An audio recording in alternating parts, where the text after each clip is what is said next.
Friends మీరు చూస్తున్నది Pebbair bulls market. ఎంత రేటు? 2,45,000కి అయినా పోయిలేవాట.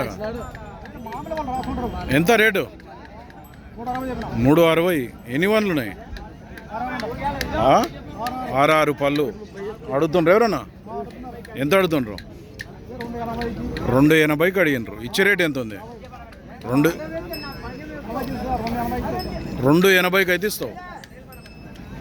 280 ఇస్తావు. ఎవరు మనది? ముగితి, కర్నూలు జిల్లానా? ఎమిగనూరు తాలూకా ముగితి నుంచి వచ్చిండు. నందవరం మండలం. సేద్యం బాగా చేసినా ఇవి? నెంబర్ చెప్పు సార్. నీది నెంబర్? 98 48 76 01 42. బాగా పొడుసుడు గిట్ల ఉందేమన్నా తన్నుడు బాగోతాయి సేద్యం అయితే. ఎవరికైనా కావాలంటే ముగితి, నందవరం మండల్, కర్నూలు జిల్లా. ఏం పేరు నీ పేరు? అక్బర్ బాషా. కాంటాక్ట్ చేయండి.